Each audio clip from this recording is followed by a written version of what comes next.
Yo, what's good everybody? It's your boy, Seethruthescript here, back with another video, and today we're going to be talking about a pretty interesting topic. And from the title, you know that I want to touch on why conspiracy theorists get, or rather have, such a bad rep, and where this notion might have come from. From extraterrestrials, flat earthers, deniers of the moon landing, right up to the recent events of 19 and everything in between, it's clear that society has always had a sect of people that have adamantly denied the mainstream narratives that were fed to them. However, amongst the world of so-called conspiracy theorists, or what I like to refer to as the curious-minded, there seems to be levels, if you will, regarding one's journey to finding answers to their many questions. However, it's important to acknowledge where this curiosity stems from and how it might hit one when it sparks. If you're someone who's fascinated by conspiracy theories like myself, you're likely naturally curious, always pondering the various experiences that have shaped your life. This curiosity probably led you to stumble upon a particular topic, serving as a catalyst that opened your mind to a bunch of interconnected ideas. On the flip side, others may have experienced a single, impactful event, be it tragic or bizarre, that triggered their awakening, making them question the complexities of the world around them. Well, I suppose the impact and the way you perceive it, coupled with your personality, shape your journey, making it somewhat of a unique experience compared to others. I do believe it's fair to say that there are some commonalities in terms of how most of us likely navigate this journey. Many individuals may discover themselves taking a deep dive into the rabbit holes of conspiracy theories, often involving watching numerous online videos, exploring books and documentaries, essentially trying to discern whether the information encountered for the first time holds any merit. This phase can often feel quite overwhelming because you've likely just consumed tons of content with information that was either entirely new to you or faintly familiar from the past. Now you find yourself second guessing many of the things you were taught by your parents, older siblings, teachers, and religious figures in your community. The desire to share this newfound knowledge becomes irresistible, and you may even end up being that one friend in your group who constantly poses deeper questions in every conversation with them. Because trust me, most of us have probably been there. On the flip side, there are those who are kind of in between, with one foot in and one foot out. These individuals might have a friend who's into this stuff or simply harbor doubts about the narratives that are being told, yet they might be too busy,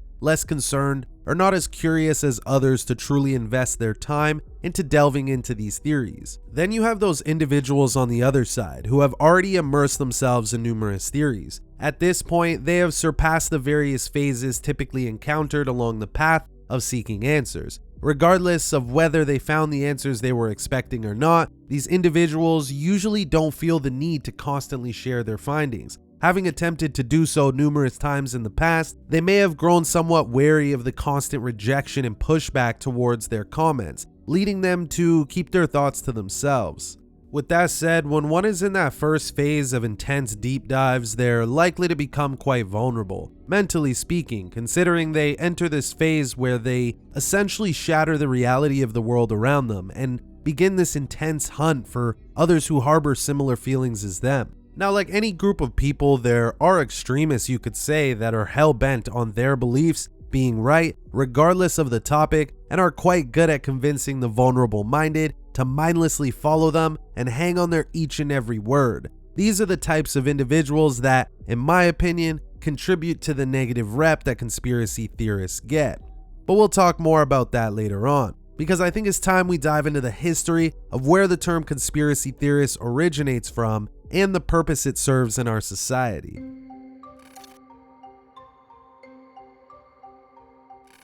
The word conspiracy is derived from the verb conspire. The root word of conspire comes from Latin, where con means together and spire means to breathe. So conspire originally meant to breathe together, indicating a shared purpose or plan. Over time, the term evolved, being linked to a secret plan or agreement by a group of people to commit an unlawful or harmful act. The legal definition of conspiracy is as follows. In criminal law, a combination or confederacy between two or more persons formed for the purpose of committing, by their joint efforts, some unlawful or criminal act, or some act which is. Now, theorist derives from theory or theoria from the ancient Greek and late Latin, which meant contemplation, speculation, a looking at, viewing, a sight, show, spectacle, things looked at. However, over time, in most people's minds, especially as the world experiences more and more strange events, raising a lot of suspicion from the general public, I find when people generally think of the word theory, they usually think about someone speaking on something through mainly speculation without any basis or concrete evidence, but that might not always be the case. The legal definition is as follows: a set of propositions, assumptions, or facts attempting to provide a rational explanation of cause and effect of observed phenomenon. So now that we have our basic foundation of these words out of the way, where does the phrase conspiracy theory come from? Well, I think it's only right I start by briefly exploring the classic conspiracy itself, that the CIA popularized the term conspiracy theory. This gained traction after the assassination of President Kennedy, as a growing number of Americans had doubts surrounding the official accounts of the event. It probably didn't help that JFK had speeches where he would talk about the idea of being aware of secret societies and those under secret oaths, specifically those in positions of power. Many pointed to the Warren Commission, which concluded that President Kennedy was assassinated by Lee Harvey Oswald and that Oswald acted entirely alone. But this just didn't sit right with the vast majority of the American public, even till this day. But when the CIA put out a follow-up document in September of 1976 titled Countering Criticism of the Warren Report, in the second paragraph it reads, quote, "Conspiracy theories have frequently thrown suspicion on our organization. For example, by falsely alleging that Lee Harvey Oswald worked for us. The aim of this dispatch is to provide material for countering and discrediting the claims of the conspiracy theorists so as to inhibit the circulation of such claims in other countries." End quote. Now, this document is often cited as the smoking gun for the theory that the CIA popularized the phrase, implying that those who believe in such theories lack merit. However, rather than reducing these conspiracies, the document likely unintentionally increased them. Certainly, this is a subject open to debate, as the concept of conspiracy theories and the use of the term itself were not novel during that time. From my understanding, those who adhere to this theory do not claim that the CIA originated the phrase. Instead, they suggest that the CIA strategically utilized it to influence the American perception, implying that individuals labeled as conspiracy theorists may not be approaching matters from a rational perspective. So with that aside, the term conspiracy theory not only has a conflicting history regarding its initial usage, but also garners mixed interpretations from those who use the phrase. From etymology.com, it states that the term conspiracy theory goes as far back as the early 19th century. The concept of conspiracy theories has long existed before being formally labeled as such. Throughout history, figures such as warriors, kings, queens, generals, popes, politicians, and many others have been the subjects of conspiracies. Of course, it wasn't called a conspiracy theory, rather it's similar to the role of the term heresy in medieval Europe, as it consistently serves to label individuals with beliefs contrary to officially sanctioned views. Conspiracies unfold across different tiers, spanning from minor criminal activities to intricate political trickery at the highest levels. The 2019 Smithsonian Magazine article, "Conspiracy Theories Abound in 19th Century American Politics," effectively examines the crucial role played by conspiracy theories in shaping the opinions of American voters. By using examples such as Freemasonry's influence and the events surrounding the Bank War of 1832, the article illustrates how these topics were instrumental in exploring the persuasive use of conspiracy theories during that historical period. Yet, going as far back as the 16th century with the writings of Niccolo Machiavelli and the first 10 books of Titus Livius, where he dedicated the whole 6th chapter on conspiracies and how rulers during that time could handle them, it shows that it's long been a topic of discussion. But if you were to dig into who might have helped to bring the discussion of conspiracy theories to the table, mainly in the sphere of philosophy, many would look to the works of the notable philosopher Karl R. Popper. In his work, The Open Society and Its Enemies, Popper criticizes what he calls historicism and holism, arguing against deterministic views that seek to predict and control the course of historical events. The general thrust of Popper's argument is that explanations based on the actions of a small, conspiratorial elite planning and directing historical events are not only simplistic, but also dangerous. He advocates for a more open and dynamic understanding of society where individual freedoms and democratic institutions are valued. While Popper thinks that conspiracies do occur, he thinks that few conspiracies are ultimately successful, since few things turn out exactly as intended. It is precisely the unforeseen consequences of intentional human action that social science should explain, according to Popper. Popper's work eventually fueled other philosophers to expand on the topic of conspiracies and explore the nature of them. While Popper aimed to separate science from pseudoscience within the realm of conspiracy theories, another philosopher by the name of Brian Keeley took a different approach by attempting to define what he called unwarranted conspiracy theories, or UCTs for short, and ultimately how to distinguish warranted from unwarranted conspiracy theories. Here are some of the characteristics associated with UCTs. Firstly, UCT is an explanation which runs counter to some received, official, or quote-unquote obvious account. Secondly, the true intentions behind the conspiracy are invariably nefarious, meaning they're usually conspiring to do evil and not good. Thirdly, unwarranted conspiracy theories typically seek to tie together seemingly unrelated events. Throughout Keeley's paper, he uses the example of the Oklahoma City bombing to explore the nature of how conspiracy was spread and interpreted. He explored the various conspiracies surrounding the event and how they had the ability to sway one's opinion from the official narrative. One of the key points he emphasizes in his paper is that UCTs aren't inherently problematic because they possess a degree of unfalsifiability. It's more so that there's an increasing degree of skepticism that is required in these cases, or in simpler terms, it becomes harder to agree with the validity of a conspiracy when it starts to include too many parties. Now, this is a common point many who are skeptical of conspiracy theories will raise when debating a conspiracist, putting into question how it's possible for such events to be kept under wraps by so many individuals. But I personally challenged the notion, introducing an additional layer of conspiracy, that multiple parties can collaboratively work towards a shared goal without any leaks.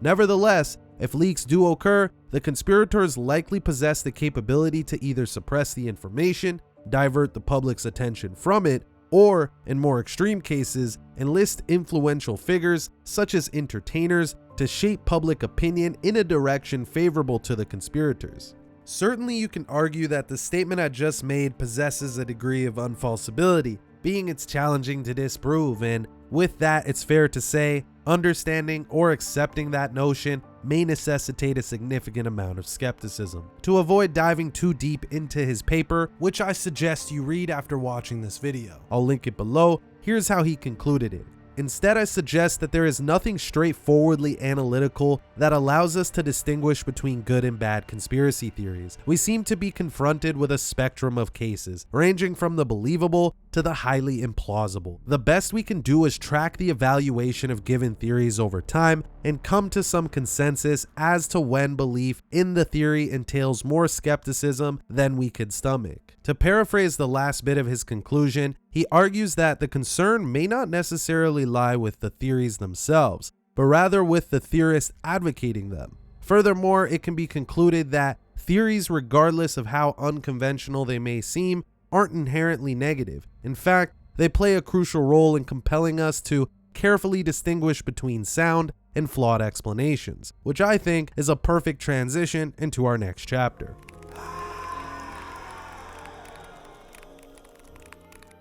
When it comes to the thought of conspiracy theorists, for the average person, they often think of something like this, or how about this guy? And shit, there are definitely times, even as a quote-unquote conspiracy theorist myself, where I'm like, something is wrong here. Or in other cases, one might have some interesting information, but does a poor job at communicating it.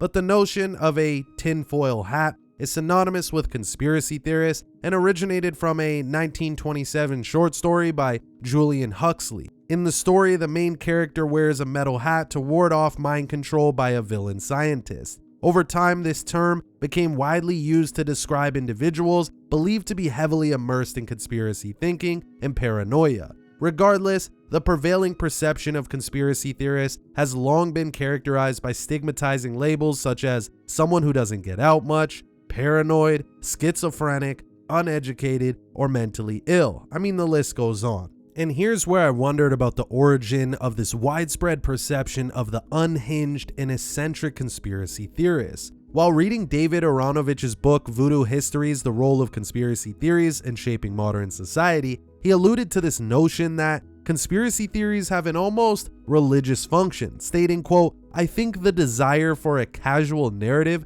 in which we get to understand history is powerful, especially the belief that there is a clear voluntary intention behind everything that happens," he says. It's very much akin to the desire to know why we are on the planet and who put us there. And fundamentally, that is what religion is about. Now, this is something I can agree with myself. I think one goes through interesting phases during their journey into the many rabbit holes out there, like one might when diving into religion. It's like as if you start all excited, hoping to get answers to your burning questions, and find some sort of reason behind the chaos that surrounds you. However, that initial excitement dwindles away as you're faced with the reality that you're left with even more questions than you had going into it in the first place. At this point, one typically finds themselves going through two stages, in my opinion. First is what I refer to as the optimistic stage. This is when individuals are aware of the overwhelming amount of information in history, but understand that it takes time to comprehend the complexities of the theories they explore. Similar to seeking guidance through religion, they may not have the exact answers, but find contentment in the belief that there are underlying forces at play, even if not entirely provable or disprovable. Just as someone relies on scripture and faith, conspiracy theorists use information to make sense of events, finding comfort in the idea that there is more than meets the eye. In the second stage, known as the paranoid stage, individuals allow the flood of information to overpower them. This often results in an irrational state of mind, where the ability to reason becomes compromised. They harbor a belief that things are significantly worse than one could ever imagine. This stage is troubling as it leaves the individual mentally vulnerable, struggling to differentiate between warranted and unwarranted conspiracy theories, as highlighted in the preceding chapter of this video. In this phase, individuals may find themselves labeled as the stereotypical conspiracy theorist, exhibiting irrational behavior, a parallel to extremists in religious contexts who adopt an irrational perspective based on the information they assimilate.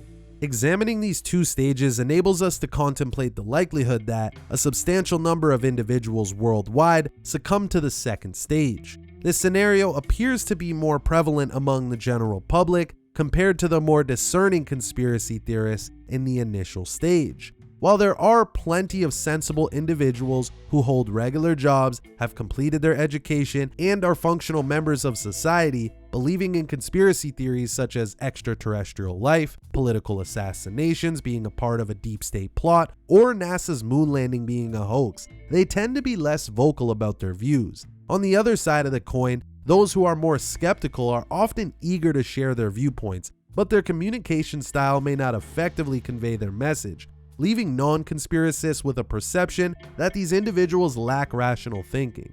Now, when researching the topic of conspiracy theories, many writers point to the assassinations of JFK, MLK, and Malcolm X as pivotal moments in the popularization of the phrase itself, as it wasn't commonly used together before. These events raised many eyebrows and led to speculations and rumors of government involvement. Of course, no nation's government would want to operate a country where its people lack any faith whatsoever in the morality within these institutions. It's likely that these agencies would do all that they can to sway their citizens from believing in such theories of nefarious things happening within these institutions. Now, whether their efforts are successful is another thing. However, there are many times where the people's speculations and theories have proved to be true despite attempts from governmental institutions at steering the narrative one way. In such cases of the 1970s Watergate scandal under the Nixon administration, or the infamous Iran-Contra affairs of 1985-86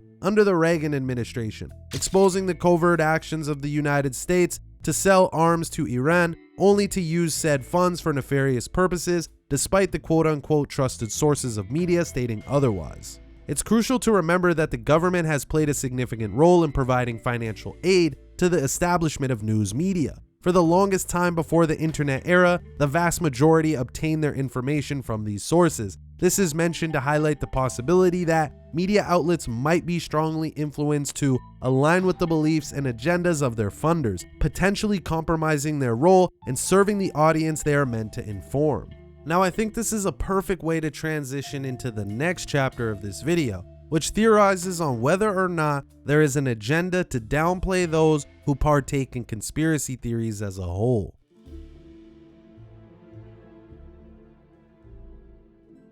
So the other day, I was watching this movie by the name of Gully when about 10 minutes in appears Terrence Howard, playing the role of a homeless man, rambling on about what appears to be nonsense. As the film unfolds, he appears just a few more times, going on about a conspiracy of some shadowy cabal, only to be dismissed by whoever's around. In the opening scene of the Netflix series Inside Job, an animated comedy set in a world where conspiracies are real, there's a familiar portrayal of your stereotypical conspiracy theorist. The scene begins with a drunken man ranting about the shadowy elites in front of the White House, asserting they control everything behind the scenes, aiming to awaken the so-called sheeple around him. Beyond delving into the many conspiracies shown in the series, one thing struck me. In the initial minutes, whoever watches, whether they make it past the first 5 minutes or the full episode, is exposed to what appears to be the archetype of a conspiracist. Someone with no job, considered crazy, overly paranoid, and so on. With numerous examples like these, it had me pondering if there might be a conspiracy within big media to stigmatize conspiracists, as they're often portrayed as a net negative to society, which, if we're being honest, is another likely contributor to this notion that all people who believe in conspiracies of any kind are wackos. And this ties back to what I was saying earlier, that there are those two stages through which a person diving into conspiracy theories is likely to experience, either the optimistic or the paranoid stage. And although one might balance between the two at times, there are certainly people who remain in one stage. I would contend that for most people, their initial encounter with a conspiracy theorist involves someone in the paranoid stage. And I got two reasons for this claim. Firstly, popular media intentionally presents this archetype to further stigmatize those who believe in conspiracies. Secondly, the stigmatization deters individuals in the optimistic, more rational-minded stage from openly sharing their belief in a conspiracy. It's the fear of ridicule from peers and family that fuels an inherent bias against so-called conspiracists. I believe instead of providing numerous examples of this phenomenon, it is more beneficial to conduct your own empirical research. Ask friends and family what comes to mind when they hear about a conspiracy theory or a conspiracist. Also, pay attention to TV shows and films and observe how characters discussing conspiracies are frequently portrayed in the paranoid stage. Now I gotta ask, is it far-fetched to suggest that individuals in positions of power prefer a docile society? A society where the common person is essentially subservient to the capitalistic nature of the world, with little inclination or thought to question what unfolds around them. Furthermore, wouldn't it be more advantageous for those in power to operate in a world where anyone questioning peculiar occurrences was swiftly dismissed or ridiculed by others who can't conceive anything beyond the accepted narrative? Consider the late 80s film They Live, which is a perfect example of the very scenario where professional wrestler Roddy Piper plays the role of Nada. In the film, Nada stumbles upon a pair of special sunglasses that reveal the grim reality that those in power are actually aliens on Earth, aiming to destroy the population through oppression and manipulation, using subliminal messages and advertisements, propaganda, and more. Once again, the conspiracist in the film is portrayed as the stereotypical archetype, being that Nada was a drifter living in LA without a permanent job, just trying to get by before he stumbled upon the glasses. In my opinion, there must be a reason for this consistent portrayal of a conspiracy theorist. As we discussed earlier, many philosophers who have explored the topic of conspiracy theories in the past weren't inherently critical of them, albeit they weren't advocates for them either, yet they would often agree that there isn't a straightforward way to determine between sound or highly implausible conspiracy theories, as even the most outlandish could appear to be true in some forms. So does this mean that the general notion of a conspiracy theorist by and large wasn't an organic perception developed by the public? but rather a concerted effort by media and entertainment to push this stereotype and further dissuade people from even bothering to question higher authorities? I think that's a question for you, the viewer, to decide. For those new to the realm of conspiracy, there's actual lingo that comes along with it, such as controlled opposition or PSYOP, short for psychological operation.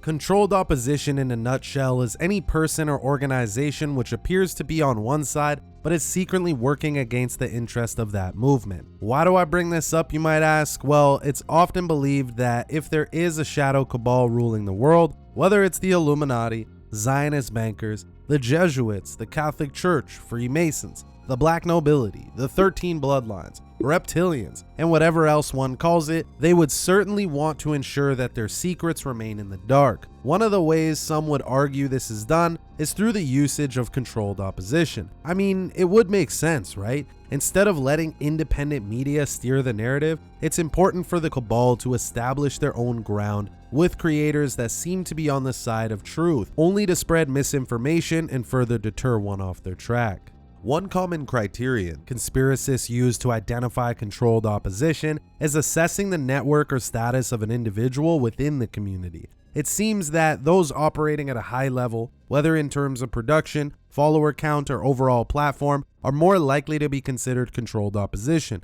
This belief stems from the notion that the powers that be wouldn't allow someone genuinely willing to speak honestly about conspiracy theories to amass such a following without intervention. Some individuals speculate that notable conspiracists like Alex Jones or David Icke could potentially be controlled opposition, strategically placed in positions of influence to lead their followers astray. However, the aim of this video isn't to debate the validity of this claim, but to acknowledge that despite presenting conspiracy theories that might sound implausible, these individuals have played a crucial role in introducing many to the realm of conspiracy theories in the first place. Whether their intent is to divert people from the actual quote-unquote truth is for you to decide, but it's clear they serve a multifaceted purpose in our society. During the rise of the internet era, a new avenue for information dissemination emerged. This facilitated the growth of conspiracy theories and provided theorists with the means to expand their knowledge and connect with like-minded individuals. While this has proven to be a valuable tool, it's important to acknowledge that the information era has also given rise to some undesirable elements contributing to a negative reputation for conspiracy theorists.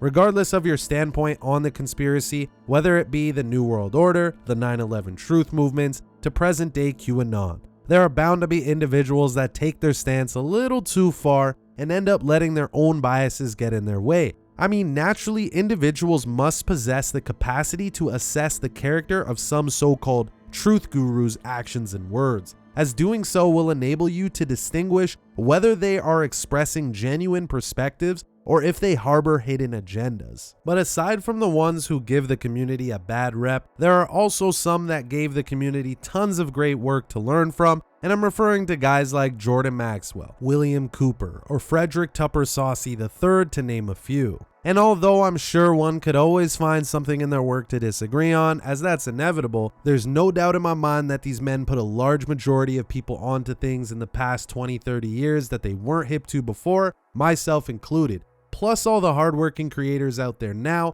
doing their best to get some information out. But if you've reached this point of the video, feel free to share some names of other noteworthy authors or creators in the realm of conspiracy in the comments down below. So considering all that we've explored today, from understanding the meaning of conspiracy theory, its historical roots and popularization, to delving into its context throughout history and examining how society perceives both conspiracy theories and theorists, what I hope you, the viewer, take away from this video is the notion that conspiracy theories are not inherently irrational, nor are all the people who engage in them.